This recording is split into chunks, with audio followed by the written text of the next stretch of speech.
Welcome, thank you very much for joining. I know you've got a choice of three excellent presentations at this part of the day, and thank you very much for choosing mine to come and engage with.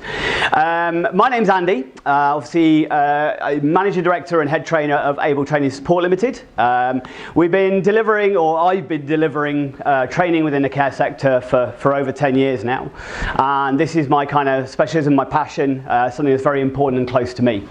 As far as the subject matter is concerned, I think it's one of those that immediately raises certain concerns or creates an element of controversy as far as it's sometimes referred to in hushed tones as far as violence in care. And one thing I'd like to point out to start off with, I am not suggesting that dementia and violence are synonymous.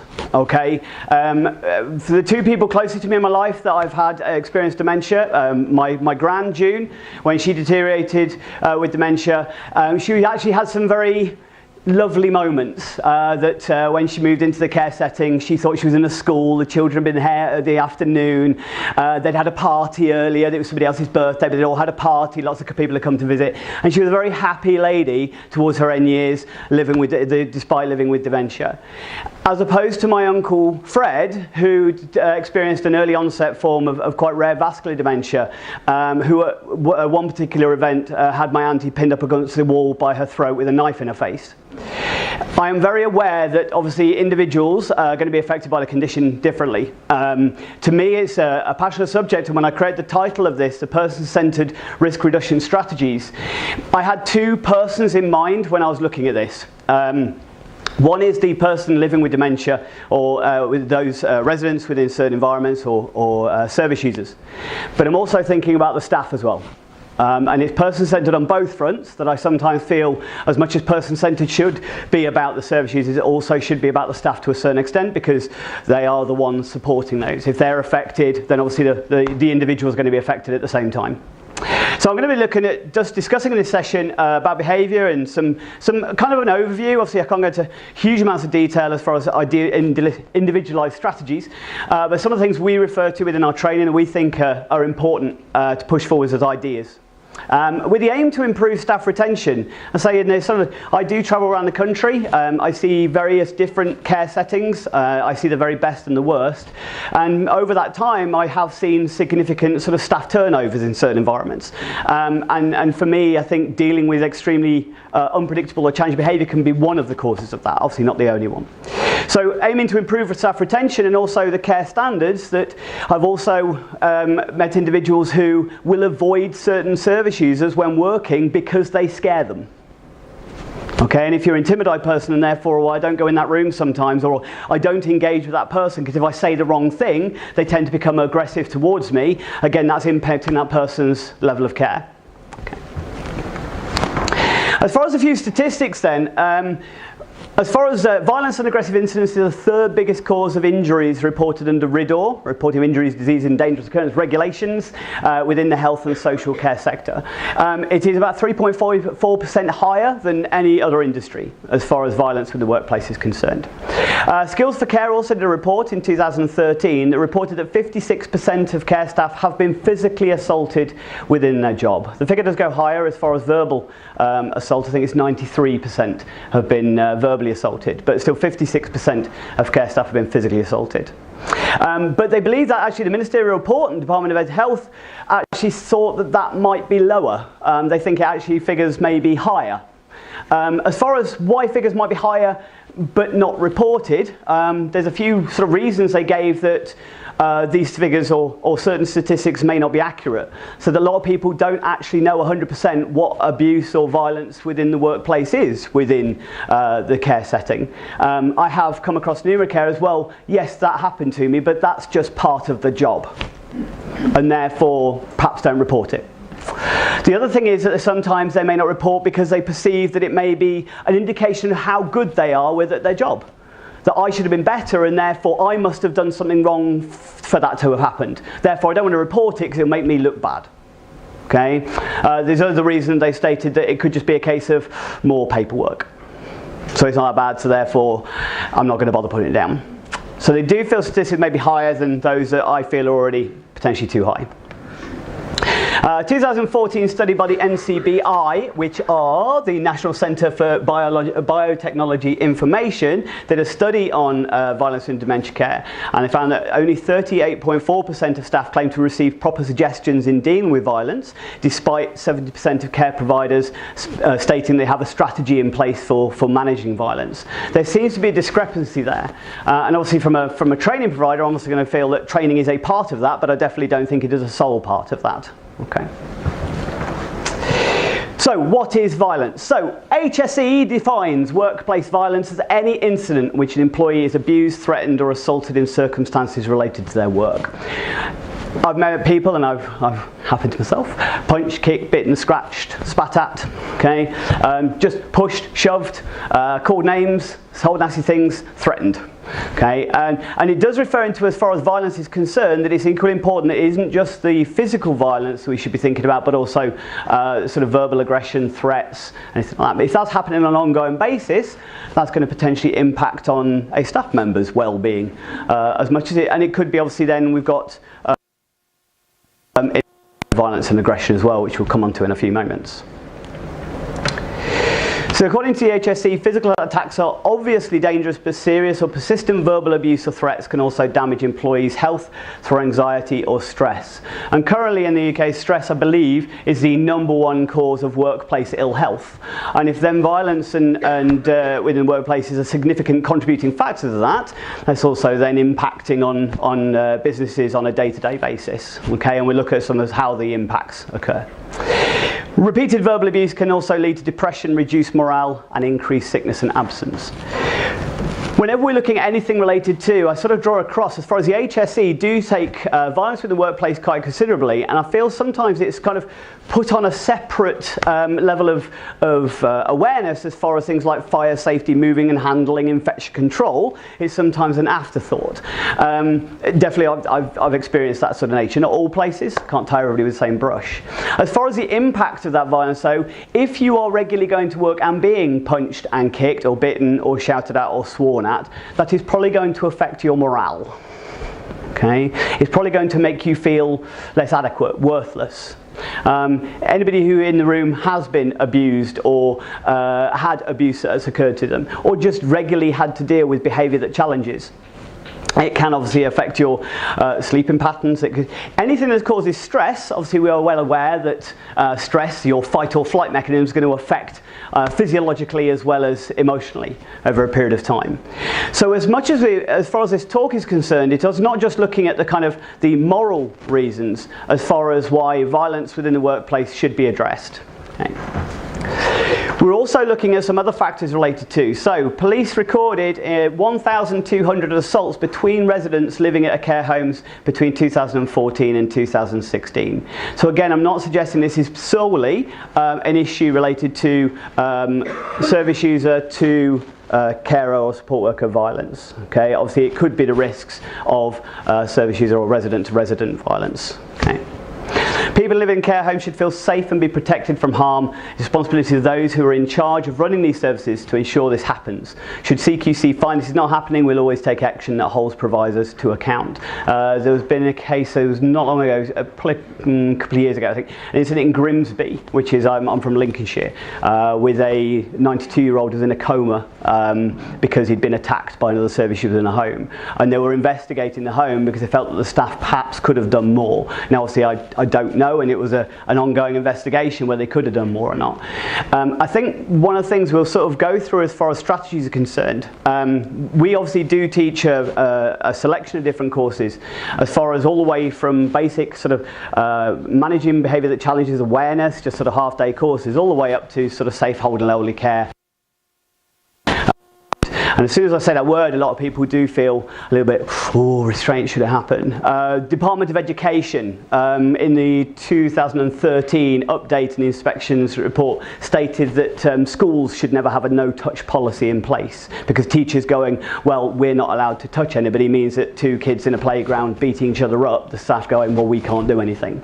And surely there is a duty of care that something should be done, exactly the same as there is a duty of care within a care setting, that something should be done. Now, I'm not suggesting that always needs to be physical intervention, but it's the same as any duty of care. It doesn't mean we have to do anything specific, but we have to do something.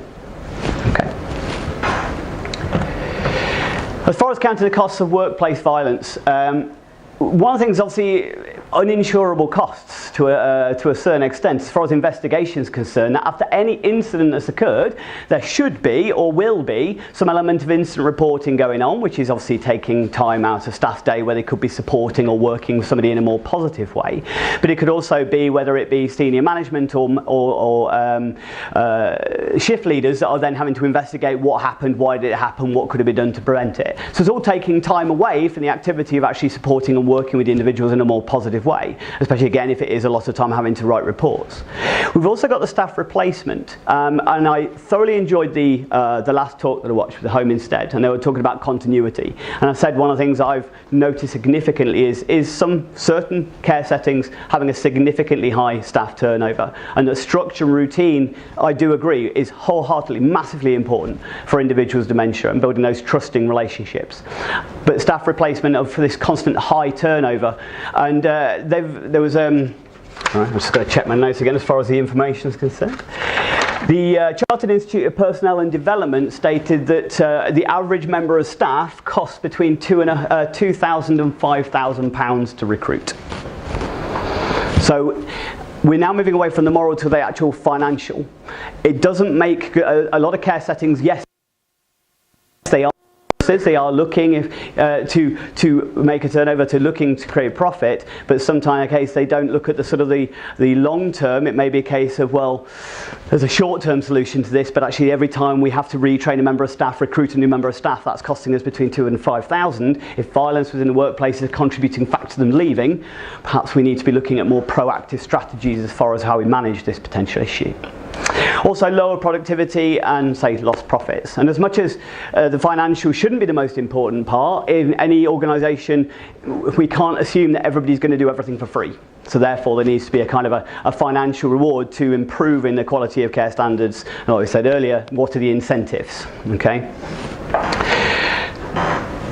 So, if violence within the workplace is considered to be as important and exactly the same as things like moving handling, fire safety, infection control, there should be a risk assessment on it exactly the same way as everything else. And a lot of homes do put that in place. So we're identifying the hazards of violence, and a hazard is anything that could cause violence, decide who could be harmed and how. So again, it's looking at those individual environment, and it's including the other service users as well as the actual staff. Obviously for home care it could be just the staff, but it's going to vary on the setting. Evaluate the risks, which is how likely is that to happen and how bad it would be if it did, and then decide on potential control measures. And we're going to look at, as far as deciding on control measures, anybody who's done any kind of risk assessment training or health and safety training will be aware within control measures there is a hierarchy of controls. Okay, there is preventative as well as precautionary. And we'll look at a positive model as far as behavioural adjustment or looking at challenging behaviour. Recording and implement the findings and then review and revise as necessary, and we'll refer to that as far as a proactive strategy is concerned as well. So what we've found, or the idea would be the same as any kind of approach to any issue. I use the analogy of fire safety quite a lot within the sort of risks of violence. I do think fire and violence do have similar risks to a certain degree, and definitely similar approaches. They should be preventative or precautionary measures as well as then reactive. If you're thinking relating to fire safety, most workplaces will say, well, let's make sure the building is appropriate construction, of appropriate material. Let's make sure we equipment to reduce the risk of a fire occurring. Let's make sure that we prevent the three elements of the fire triangle coming together related to environments and jobs that we do. However, just because they have those preventative measures in place doesn't mean they don't forget about the precautionary. We also need some kind of detection system. We also need some way of warning everybody if a fire was to occur, because we can't assume that because we put everything in place down here that's it, fires will never happen anymore. Okay? So we do need a proactive, okay, what we do, what's our evacuation procedure? How do we manage a situation? And that again would be the ideal, and I do know that it became a bit of a trend that because I did teach fire safety, a lot of it occurs on e-learning now, but I do teach fire safety as well. And a lot of people, oh no, we don't want the staff training in fire extinguishers because we'd rather they just got out. Okay, and that's fine unless that low-level fire is blocking your exit and you don't know how to use the extinguisher. It seems a little bit, or rather than the place burning down, if I just was taught how to do this, I could put this waste paper basket out. Okay, so it doesn't mean that, again, we've got this stuff, we shouldn't then have responsive strategies to dealing with the fire, what we do when the fire's actually occurred. What we found, though, when it comes to violence, that's kind of what we consider to be almost a common sense approach to dealing with something like fire, infection control. We put preventative as well as precautionary. What I've definitely found over my experience the last 10 years, perhaps isn't that long, but a lot of places are set up on the negative model. And what I mean by that, if I go back to that slide before, more time and attention should be placed on this section than on this one. Okay? What tends to happen, and I've come across a lot, is there is far more responsive or reactive, I'd actually use. I use the terms reactive and responsive quite separately. I consider reaction to be an emotional reaction, whereas I consider a response to be a rational response. Okay? And a reaction or an emotional reaction will tend to trigger an emotional reaction. So I tend to use the word response. But I have a lot of places where they have lots of behaviour that challenges, they experience lots of potential aggressive or unpredictable behaviours, and they just tend to just work on the principle we manage it when it happens.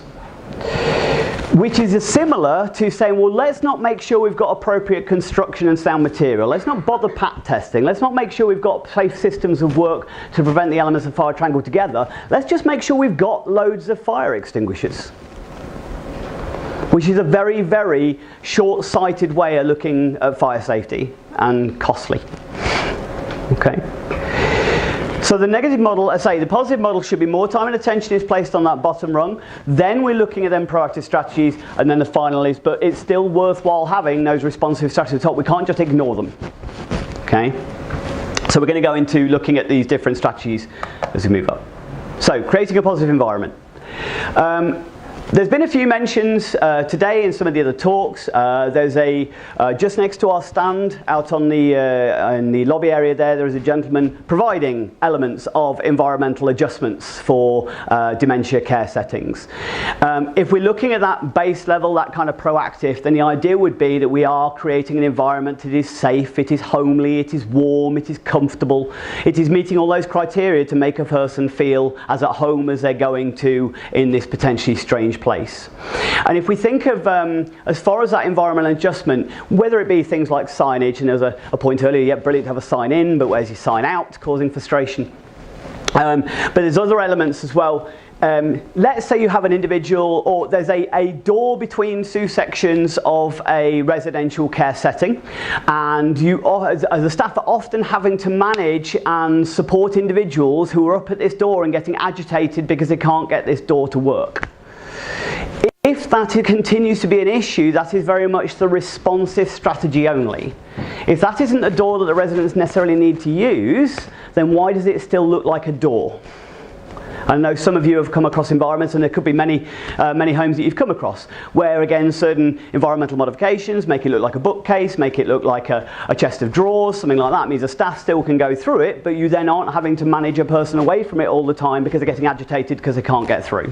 It's a simple proactive strategy that means the staff aren't having to deal with it all the time.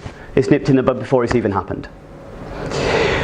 Now, subtle reorientation, again, there's principles of reorientation related to dementia, and they can be very negative, and I still hear, this is your home, and comments like that, and I want my mum, well, think about how old you are, think about how old is your mum. And it's that kind of, that ongoing reorientation which is not a positive strategy. Subtle reorientation, there was a conference I attended not long ago looking at improvements for meal times within residential settings. As far as making sure the staff were occasionally walking into rooms and just go, ooh, I think I can smell lunch cooking. And certain just phrases that can help to reorientate a person subtly, not when they're having an experience of I'm in a different moment, that they then try and reorientate them at that moment. Okay? So reminding them where they are, when they are, throughout the day, subtly in the background. This conference also mentioned as far as things like introduction of the smell of coffee in the morning and the introduction of smell of baking bread towards meal times, because they found they actually improved nutritional or nutrition levels within their service user base, because they found that the coffee seemed to wake people up. It made them feel like it was morning. The smell of baking bread made them feel hungry, and it improved appetite. Now, I've separated up activities between fun and meaningful, and again, I know that's been mentioned elsewhere throughout the day. And I think there was a statistic I noticed on the screen at one point that stated that a significant undertraining for activity coordinators, for those places that do have activity coordinators. And that's definitely something I've come across, where a lot of individuals, activity coordinators, and they do incredible jobs. They do a wonderful thing, and some of them are massive. But I sometimes have noticed that a lot of residential care settings are set up for fun. They're set up for entertainment. We do arts and crafts. We've got an entertainer in. We do bingo and stuff like that. And I compare that some settings turn into a bit like a cruise ship. Anybody who's been on a cruise holiday is fantastic. You have a lot of fun, a lot of engagement, it's wonderful. But after probably maybe 2-3 weeks, a lot of people are starting to go, I'm kind of ready to get back to work. I kind of feel like I want a little bit of value again, a little bit of routine. So it's all good having a bit of fun, but I do think there should be meaningful activity as well as fun activity. I sort of give the example, bingo is great if you like bingo, but bingo potentially is great. But who puts the bingo cards out? Who puts the pens out? Because if it's the staff, you're missing a trick. Okay, because it's a way of potentially engaging. We've also got then various forms, exercise. There has been some evidence that exercise, most of us know now, as far as things like mental health issues, that exercise has been proved to be more effective than most talking therapies as far as improvements in depression and mood. I don't think that should change for individuals with dementia, purely because their levels of mobility may have deteriorated. There is still certain activities they can do. I think this is one of the other talks that's going on about engaging individuals with dementia with physical activity. I wish I could have attended that one at the same time, but I can't be in two places. But I noticed obviously the bike upstairs and things like that. But I went to one place, they'd organised basically systematically at certain points in the day, they organised a walk. Which was, they set a certain route out around the home. They had signs for this walk. They sometimes put some music on to help people with the walk. The staff would sort of go around with, and some residents went on the walk, others were going the wrong way. That's fine. Some were being pushed around in chairs, and that was okay too. Some didn't want to engage, and that was absolutely fine. But they did find that by doing that kind of set, improved sleeping patterns. They improved activity in the afternoon, or reduced sundowning. As far as the sensory reminiscence, massage therapy, pet therapy, music therapy, light therapy, there are lots of forms of therapy out there. Anybody wants to know more information around any of those, and I know some of them. There is some evidence that they work. There's no official clinical evidence to say they are definitely beneficial, but I think it's a case of some work for some people, some work for others. Because some people, you bring a dog in and they don't want anything to do with that dog, but some, they find it therapeutic, they find it engaging, they enjoy it. Okay, light therapy, as far as increasing vitamin D levels, there's been some evidence that it improves cognition. Okay. So that is our kind of the base level, the environmental adjustments. Next level up then is a proactive strategy. So a report in 2011, several strategies for reducing conflict that show promise in literature, including, so although this may seem like common sense, but it's our person-centered care planning, personalised and respectful bathing and toileting routines, personalisation of patients' bedrooms, respect for privacy and dignity, and person-centered interactions. And again, I know all those may seem like obvious common sense principles, but again, as somebody who travels around the country to see the best and the worst, I have come across negative aspects of, where let's say you've got I ask a question sometimes to staff, have you ever been providing any level of personal care to a service user? And while you've been doing that, another member of staff has wandered into the bathroom. And I am sometimes shocked the number of times that I hear, yes, that's happened to me. And sometimes it's not because those carers are bad people. It's because sometimes they become a little bit clinical and task orientated in their nature, and therefore it's a case of, well, I've seen it all before. They've got nothing I haven't seen a million times before, but that is very different from showing it a million times. Most people live with somebody who's seen them naked, but they still lock the bathroom door when they're in there. And some people aren't bothered. They have the bathroom door open, you wander up the stairs and they're waving at you, but that's everybody's personal prerogative, right? But things like that, they found that effects on these types of interventions were reported to reduce aggression levels by as much as 60%. So just those basics that we consider to be perhaps common sense and that should be underlying all care, still working through, it's still trickling through the system, but they've found a direct correlation to reduced levels of aggression and conflict. So if we just expand on a few of those or look at some other aspects. So person-centered care principles should be underlying everything within the care setting that occurs. Communication charts, making sure that the staff understand what this person's saying when they behave this way, and remembering that all behaviour is a form of communication. No matter how challenging that behaviour can be, it is purely telling you something. It may not be the most appropriate language, but it is still telling you something. So making sure staff are aware when they're doing that, they potentially mean this, and this is what we need to try and meet their need. Positive behavioural support principles, we're able training underline our whole system as far as managing behaviour that challenges de-escalation with that person-centred support principles. It shouldn't always be about reactive, there should be proactive strategies in place as well. We're looking to reinforce behaviours that are more positive, as well as inhibit behaviours that are less positive to that person's well-being. We must look at both behaviour. Let's say so I worked with a lady when she was being ignored, she used to start slamming her head on the table as hard as she could, because it worked. The staff came running. So that's a difficult behaviour to deal with. It was upsetting for the staff, and you can't just ignore that and go, doesn't work on me. Because if that is her strategy, as much as this is going to, well, that's all I know, so I'm just going to keep doing it, because nobody else is teaching me different. So it should always be both the positive reinforcement. What would we rather do, and how do we want her to be able to get the attention she's after? We need to reinforce when she's not doing that, rather than inhibiting when she is. Staff training, vitally important. We'll come on to that as far as responsive strategies as well, but the appropriate proactive approaches and looking for those communication signs. This person isn't happy, they're telling me something, I either need to withdraw or I need to find a different strategy to support this.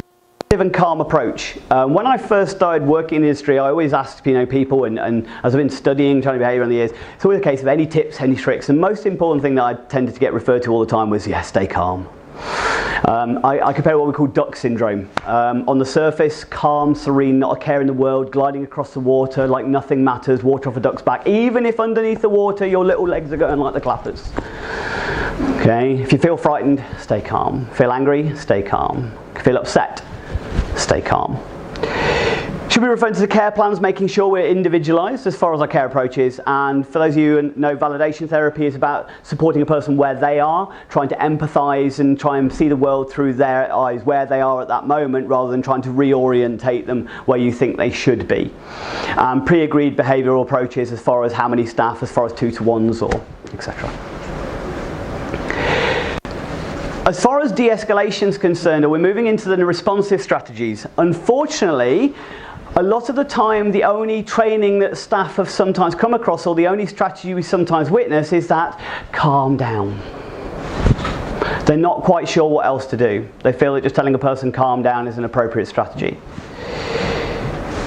Some people, one of my favourite definitions for the term of de-escalation is the art of resolving conflict through communication, not force. And the reason I like that particular phrase or that description of de-escalation is because of that word art. I have met some people that are naturally gifted. They just seem to be able to soothe and relax and calm a situation. They're just natural at it. Most of us have to learn certain skills and strategies. And even the most talented artists can still develop and improve their strategies as far as de-escalation is concerned.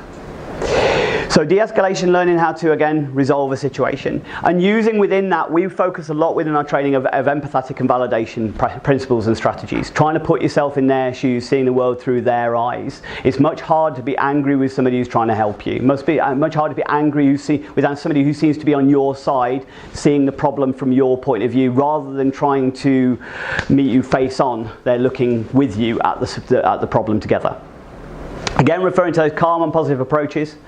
Some individuals, redirection and distraction can work. I always say that distraction and redirection really should only be used for unmeetable needs. Switching is making sure one of the things we always try and improve with our training is teamwork. It's shocking sometimes during moving and handling. Any of you moving and handling trainers or teach moving and handling or had moving and handling training yourself, know within moving and handling that only really one person should be communicating to the service user. It shouldn't be two members of staff because it's overwhelming, too much information.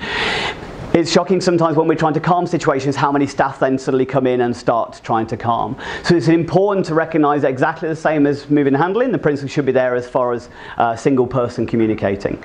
That allows then people to switch. Some staff refer to it as a good cop, bad cop. I went in, they were horrible to me, they were lovely to her as soon as she went in because of switching. Okay.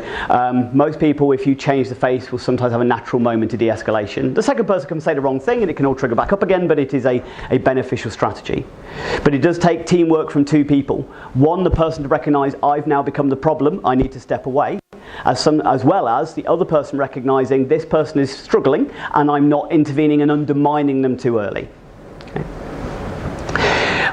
As we're moving up the responsive strategy and we're increasing our level of risk, basically, there may be necessary for staff to have some level of defensive skills training, to recognise the signs and prepare for risks of imminent violence. In the end, no matter what we do, as far as a proactive, fires still occur. And therefore, it is better to know certain strategies as far as protecting themselves or what they should do, because it's all very well with withdraw, you may not be able to withdraw if they've got hold of you. So again, it may be a case that staff should have some element of physical intervention training. We'll look at the sort of different elements of that. But preparing for imminent violence, recognising the signs of imminent violence and what appropriate strategy you may take that's in the best interests of the service user as well as them. So then we're going into elements of dynamic risk assessment. So staff should receive training in how they should respond in situations of aggression or imminent violence to allow them to maintain a rational response and not emotionally react. If somebody is trying to hit you, it is hard to stay calm. That seems obvious. Some people are fantastic at it, some people do panic. I've had to do coaching on some individuals who decide when this person is getting agitated, that's the moment it's time to put the kettle on, leaving their colleague isolated on their own or nipping to the loo at that particular moment. Because they're emotionally overwhelmed, they're not used to this, they've never worked in this environment before, they're stepping in and suddenly they're dealing with very unpredictable and potentially scary behaviour. Staff should be encouraged and trained in dynamic risk assessment. For those of you who haven't heard of that term before, you will know risk assessments. In care, they're coming out your ears. But dynamic means in the moment, on the spot, ongoing. And I think it is a massively important aspect to pretty much every element of care. First aid is something that's ingrained from the very beginning as far as your DRAB assessment is danger. We're doing a dynamic risk assessment. We also promote in things like moving and handling. We shouldn't just go, well, this is a plan and this is how we move this person, because again, that person changes and so do you. And when we're dealing with difficult behaviour, there must be a dynamic aspect of, wait, I'm on my own here. Nobody needs me to do this particular thing. Physical intervention is always a last resort, but it may be better to have it and need it. Have it and not need it than need it and not have it. When we do teach physical intervention, for those environments where there is an appropriate risk assessment in place to specify that it may be justified, I start my course in physical intervention with the same way. I'm going to spend the day teaching you things I don't want you to use. I'm also a big believer, and I believe as a company ourselves, we will not teach any element of physical intervention within the care setting without it being with some elements of positive behavioural support, de-escalation. If we ever have a customer who comes and says, we don't want that, we just want restraint training, or can you just teach the staff how we safely hold? We say, I'm sorry, we cannot be your provider. We will not teach individuals restraint without the context of what we should be doing before. We don't only teach people how to use a fire extinguisher, we also try to encourage them to recognise how we can prevent a fire from happening within the context of. We've lost customers because of it. Staff should receive proper support after an incident as well. So again, it's a case of after an incident they should know how to deal with it, how to cope with it. I worked with a lady that had been working in care for years, and then one occasion she ended up having her ribs broken by a service user. She was off for, I think it was probably 6 weeks or so. Then she came back and she lasted 2 more weeks. She never worked in care again because she couldn't trust them anymore, in her words. I can't work with them anymore. I don't feel she ever got appropriate support after the incident. That lady essentially was suffering from some element of PTSD. Okay. So as far as the physical intervention is concerned, I say it's better to have it. I compare it very similar to first aid skills. Again, I use a lot of comparisons and metaphors in what I do. Hopefully, nobody is in a training room learning first aid, learning how to do CPR, and then walking out that room hoping they get a chance to have a go with it. It would be very concerning if they did. The hope would be they're walking, well, I'm glad I know it, but I hope I never have to do that. And that should be exactly the same way as they're walking out of any training on physical intervention. Okay, it's that case of this is your last resort and everything else has failed. As far as what is physical intervention, again, I use this term and sometimes it's breakaway restraint, and my preferred definition is this top one: the use of direct or indirect force, bodily, physical or mechanical, to limit or affect another person's movement or behaviour. And there's things on that bottom list there that are physical interventions that don't necessarily fall under the remit of or what people perceive as negative. So moving and handling is a form of physical intervention. We'd rather a person was able to move themselves. We would rather promote independence. We'd rather promote re-ablement, but sometimes it is necessary and in that person's best interest that there is some element of physical intervention. Assisted feeding is a physical intervention. Again, we would rather a person was able to feed themselves, but sometimes an intervention is appropriate and necessary to maintain that same level of care. Disengagement techniques, or some people know you as breakaway techniques, guiding techniques, so assisted walking would be fall under that to a certain extent, and then safe holding. Safe holding and restraint, because restraint became a bit of a dirty word in the care industry, we had a lot of people who no, we don't want restraint training, but sometimes the staff have to safely hold the service users, and we wondered what we should do. Okay, as long as you're aware that if the staff are safely holding that person against their will and consent, then that is still restraint. We can call it any fluffy term you like. Okay. One of the things we try and get, so we work within a framework. When we're teaching physical skills, we do work within a framework as far as here, so the Department of Health, NICE guidelines have all outlined what isn't appropriate within a care setting, and therefore all the techniques we teach have been medically risk assessed and are classed as low risk to the person we're doing them on. But that means we do have to work within a set framework. We obviously do get a limited amount of time to teach staff what they should do, and therefore we do not get the time to teach staff what they should do in every possible scenario they ever walk into, because that would be impossible. We try and get over certain principles and there's certain techniques we can teach, but we try and underline the whole principle all the time of a term called reasonable force that most of you will have come across at some point. To be able to justify the technique or justify the actions, we must be able to prove that it was reasonable, proportionate and necessary in the circumstances. So we sort of say in the end, if you don't have a technique available or a technique you have doesn't work, you must be able to justify under that principle of reasonable force. So we're constantly getting staff to think of this reasonable force being the least intrusive, injurious method of getting the desired result. And not only do we teach it in the positive framework, we also teach it that when that person, let's say you had a person, I won't do this with anybody in the room, I sort of wouldn't pick on the front row, but let's say somebody started wandering out this room. If I just walked in and went, no, where are you going? I haven't finished yet. Come and sit back down. Come on, there you go, sit down. Have I just physically intervened with that person? Potentially so. Did I need to? Maybe not. In the fact that, could I just ask them where they were going? Could I have tried to verbally persuade them back? So did I do it because it was proportionate, appropriate and necessary, or did it because it was quicker and easier? So it's also getting the staff to reflect on some of their practice. I'm not saying that's definitely wrong. What I'm saying is getting people to question whether it's right or what they did. Okay, was that an element of infantilization? You were grabbing them and redirecting them a bit like you would a child, rather than remembering that is an adult that sometimes has choice and may be taking certain risks that are their choice to take. But restraint or safe holding may be necessary in the service user's best interest to prevent them from causing harm to themselves or others. But if restraint is excessive, unnecessary or degrading, the court's likely to guide it as assault as well as a breach of human rights. So the last slide we're referring to kind of almost self-defense or legal self-defense. We also then obviously, it stipulates in the Department of Health that no physical intervention should be undertaken without a knowledge of Mental Capacity Act and deprivation of liberties. Okay, because again, sometimes safe holding may be used because we're having to take a person's choice away from them because their behaviour is detrimental to their overall well-being. Okay, so we also draw it into the context of using physical intervention with that in front as well. The benefits of learning proper techniques. So again, although all the stuff we've done before, again, you've got this person who becomes aggressive or violent, and let's say they do aggressively grab. For us, the learning, a benefit of learning proper techniques is not saying that the staff are then encouraged to use them more regularly, but if somebody has grabbed hold of your wrist, instinctively, for a lot of people, they will tend to use force to try and defend themselves from it. So if somebody grabs hold of my wrist, instinctively, especially if my heart rate goes over a certain level, because I'm experiencing fight or flight, we tend to go to simple motor movements. That's why people tend to throw things, hit things when they're getting angry, because the simple motor movements are what's available. So instinctively, if somebody grabs hold, the behaviour is most likely to be, we just pull away. But if I'm working with somebody who is more vulnerable and prone to injury, if I just pull away, it doesn't mean they release the grip. What it potentially means is I dislocate their shoulder, I damage their skin, I pull them off balance and cause them to harm. If I'm bigger and stronger. If they're bigger and stronger, I don't get away. So straight away, by trying to use force, we've increased the risk to both parties. So the techniques, or any disengagement technique, not just ours, but any disengagement or breakaway technique should be based on the principles of physics and dynamic movement, not strength and speed.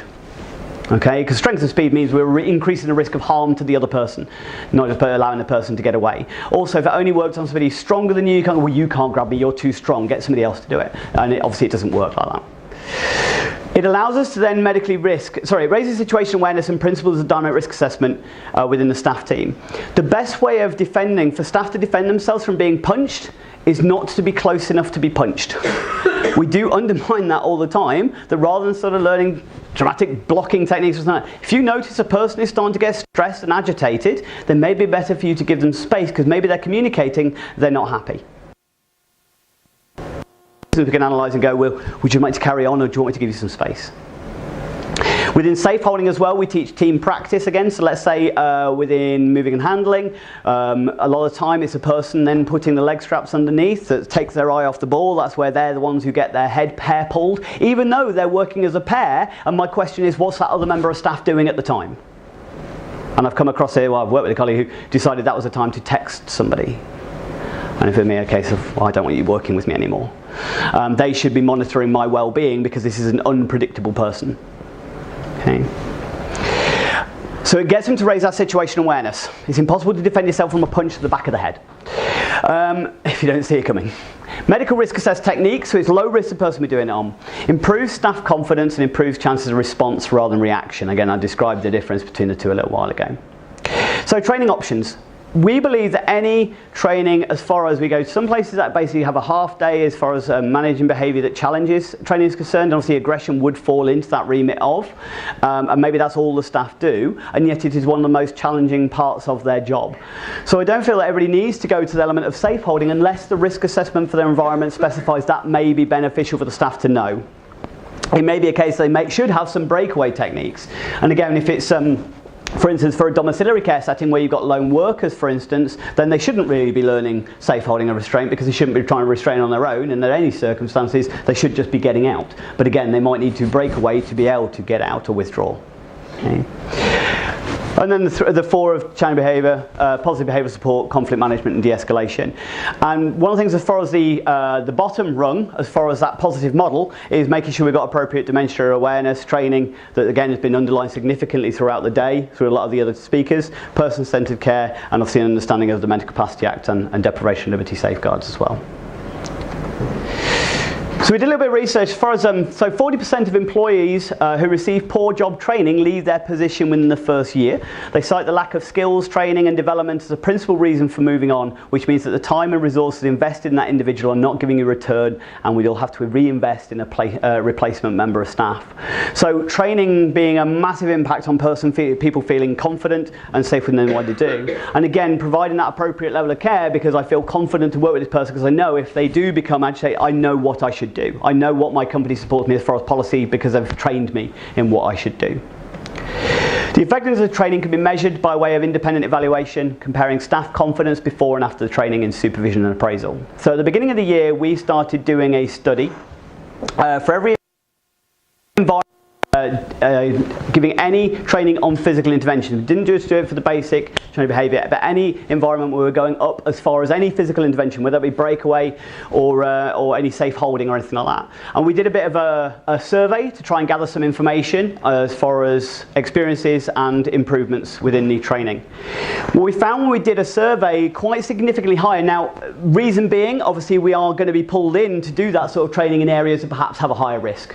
So obviously, though that's higher, as far as 71% of staff say they have experienced some element of physical and verbal aggression. It was both. It was kind of a yes on both on every single one for those that said yes. We are going to place it at a higher risk. So that's probably why it's higher than the Skills for Care study found. Out of those, though, only 39% have received previous training in any subject of physical intervention, which is worrying lack of correlation, but again, could be new staff. Okay. On average, 64% increase in confidence after the course. So we found we sort of did a survey. How confident did you feel with dealing with challenging and difficult behaviour before the course? And then we got them to reevaluate it after the course as well. And we overall found a 64%. Now, I'm not saying necessarily our training, but I think some training in elements of things like breakaway techniques and making sure people have got some de-escalation strategies rather than just going that calm down to here thing that'll do you would be highly beneficial.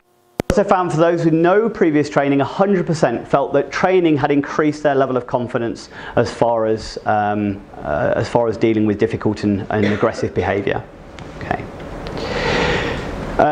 Got the information. I think the slideshow will be sort of sent out to you, but obviously all the information there as far as the where all the statistics came from at the beginning. And I think I'm bang on time as far as I think I've absolutely nailed that. I'm very proud of myself. I thank you very much. I hope you enjoyed the presentation. Obviously I am going to be at the stand. We've got a table up there for the rest of the day, so by all means come over and have a chat with me if you've got any questions. But thank you very much for your time and attention. Thank you. Thank you very much.